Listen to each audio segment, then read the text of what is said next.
আমি সকলোৱে জানো যে কেন্দ্ৰীয় চৰকাৰে নতুন পে কমিশন ইতিমধ্যে ঘোষণা কৰিছে। যোৱাকালি কেন্দ্ৰীয় চৰকাৰে নতুন পে কমিশন নটিফাই কৰিছে। অসমতো আমি খুব সোনকালে দৰমহা আয়োগ গঠন কৰিম যাতে ৰাজ্যৰ কৰ্মচাৰীসকলে কেন্দ্ৰীয় চৰকাৰে ঘোষণা কৰা দিনৰ পৰাই আমি যাতে পে কমিশনৰ সুবিধা পাব পাৰো। নমস্কাৰ, স্বাগতম জনাইছোঁ মোৰ YouTube channel Bhupen Singh official অন্য এটা ভিডিঅ'লৈ। আৰু বহুতে মোক কৈ আছে দাদা যে পে ৰিভাইজৰ আমি পাম নাই বা নতুনকৈ যিখিনি এপইণ্টমেণ্ট পাব আজি তাৰিখত বা নৱেম্বৰ মাহত বা ডিচেম্বৰ মাহত যিখিনিয়ে নতুনকৈ নিযুক্তি পত্ৰ লাভ কৰিবলৈ সক্ষম হ'ব তেওঁলোকে পে ৰিভাইজ পাব নাই বা যিটো 8 পে কমিশ্যনৰ ওপৰত যিটো কথা আলোচনা হৈ আছে আৰু এই চিষ্টেমটো তেওঁলোকে মানে কেনেধৰণে পাব যে তেওঁলোকে যদি ছাৰ্ভিচত যদি জানুৱাৰীত যদি জইনিং কৰাৰ লগে লগে পাব নাই বা কেনেকুৱা চিষ্টেম এইটো বিষয়ে মই আপোনালোক ভিডিঅ'টো অলপ বুজাবলৈ চেষ্টা কৰিম। আপোনালোক ভিডিঅ'টো শেষলৈকে চাব, স্কিপ নকৰিব আৰু ভিডিঅ'টো ভাল লাগিলে লাইক এটা কৰিব। লাইকটো আপোনালোকে মই খুব কমেই পাওঁ আৰু খুব ধুনীয়াকৈ সকলোৱে সুবিধাকৈ শ্বেয়াৰ কৰি দিব। আৰু যিসকলে মোৰ চেনেলটো ফাৰ্ষ্ট টাইম ভিজিট কৰিছে চেনেলটো ছাবস্ক্ৰাইব কৰিবলৈ নাপাহৰিব। প্ৰথম কথা হ'ল আপোনালোকে পে ৰিভাইজ পাব কিয় নাপাব, কিন্তু কেন্দ্ৰীয় চৰকাৰে যিটো কথা কৈছে যে পে ৰিভাইজটো 1 জানুৱাৰী 2024 চনৰ পৰাই দিব, কিন্তু এই 2024 চনৰ দিয়াৰ লগে লগে এই কাৰ্যকৰী কৰিবলৈকে 18 মাহ লাগিব। অৰ্থাৎ 2024 চনটো গোটেইটো ইয়াৰ গোটেই প্ৰচিডিউৰখিনি চিষ্টেমখিনি বনাওঁতে সময় লাগিব। তাৰপৰা 2027 চনৰ আকৌ 6 মাহ লাগিব, তেতিয়াহে 18 মাহ হ'বগৈ। কিন্তু সেই 18 মাহত মানে কি হৈছে, যেতিয়া আপোনালোকে 24 চনটোৰ আৰু সেই 27 চনৰ এই 6 মাহ, 24ৰ 12 মাহ 27ৰ 6 মাহ, এই 6 মাহটো আপোনালোকে এৰিয়া পাব।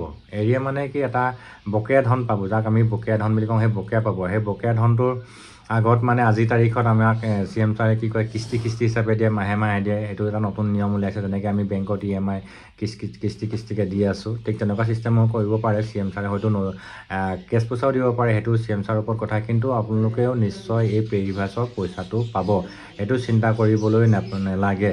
আৰু প্ৰথম কথা হ'ল, মই ইয়াৰ আগত মই আজি 2022 চনৰ পৰা ভিডিঅ' কৰি আছিলোঁ। 2023 চনত যেতিয়া অসম আৰক্ষী ফৰেষ্ট ডিপাৰ্টমেণ্টত ল'লে তাৰ পিছতো কৈছোঁ যে যিসকলে 2025 বৰ্ষত নিযুক্তি পত্ৰ লাভ কৰিবলৈ সক্ষম হ'ব যিকোনো চাকৰিত, তেওঁলোক কিন্তু ভাগ্যৱান হ'ব। কাৰণ কেলৈ 2024ত তেওঁলোকৰ পে ৰিভাইজ হ'ব।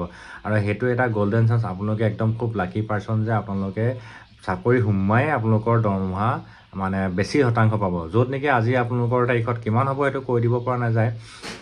তাতো কিছুমান বহুত প্ৰচিডিউৰ থাকে। আপোনালোকৰ কি চিষ্টেমত আপোনালোকৰ তাত আমাৰ কিছুমান মানে চিষ্টেম ধেৰ থাকে আৰু আপোনালোকৰ সেই বস্তুবোৰ কেনেকৈ বঢ়ায় কি কথা, কিন্তু আপোনালোকে তাৰ এটা পাৰ্চেণ্টেজ এটা যথেষ্ট সংখ্যক বেছি পাব। সেই ধৰি লওক আজিৰ তাৰিখত আপোনালোকে এতিয়া যেতিয়া 26 জানুৱাৰী মাহত আপোনালোকে জইনিং কৰিবলৈ যাব, 26 চনৰ জানুৱাৰী মাহৰ যদি দৰমহা যদি আপোনালোকে যদি 30,000 টকা পায়, তেতিয়াহ'লে নেক্সট যেতিয়া মানে কি এইটো ৰিক্ৰুট টাইমৰ দৰমহাটো অলপ আৰু পাছিং আউটৰ পিছৰ দৰমহাটো অলপ ডিফাৰেঞ্চ থাকে। তথাপিতো কৈছোঁ, সেই ধৰি লওক মই আজি তাৰিখত যদি 50,000 টকা দৰমহা পাই আছোঁ, তেতিয়াহ'লে মই পে ৰিভাইজৰ ক্ষেত্ৰত অলপ মোক এটা পাৰ্চেণ্টেজ, হয়তো মোক তাৰে 20, 30, 15 তেনেকুৱা কিবা এটা কি পাৰ্চেণ্টেজ যেতিয়ালৈকে চৰকাৰে ঘোষণা কৰা নাই, কিন্তু মোৰ হয়তো মানে চামথিং 70 হ'ব পাৰে। বা যিকোনো এজন মানুহৰ যদি আজি তাৰিখত দৰমহা 50,000 হৈছে, তেতিয়াহ'লে আপোনালোকৰ 2027 চনৰ তেওঁলোকৰ দৰমহা 70,000 হ'ব। কাৰণ কেলৈ এই 20,000টো ক'ৰ পৰা আহিব, এই 20,000টো পে ৰিভাইজৰ পইচা হ'ব। ঠিক তেনেকুৱা ধৰণৰ চিষ্টেম আছে। গতিকে আজি তাৰিখত যদি 30,000 যিসকলে দৰমহা পাই আছে, তেওঁলোকৰ দৰমহা ইমান নাবাঢ়ে। মই কিন্তু এটা জাষ্ট এটা এক্সাম্পলহে দিছোঁ, আপোনালোকে ভুল নুবুজিব।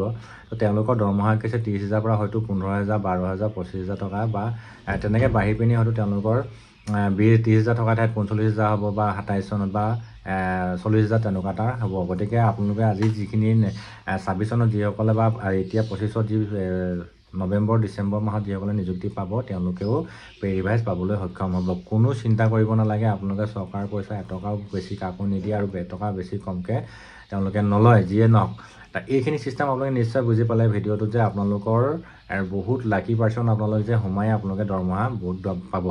এতিয়া কৈছোঁ যি 18 মাহৰ যি চিষ্টেম, এই 18 মাহটোৰ চিষ্টেমটোত কি কৰিব অসম চৰকাৰে। এতিয়া যোৱাকালি CM ছাৰে কেবিনেট মিটিঙত আমাৰ অসমৰ যিসকল চৰকাৰী কৰ্মচাৰী আছে তেওঁলোকৰ আয়ুষ্মান মানে আঁচনি, যিখন মেডিকেলৰ এটা আঁচনি উলিয়াইছে। সেই আঁচনিটো তাৰমানে আমি কেছলেছত আমি যিকোনো বেমাৰ আজাৰ বা মোৰ পৰিয়ালটোৱে চোৱা চিতা কৰিব পাৰোঁ।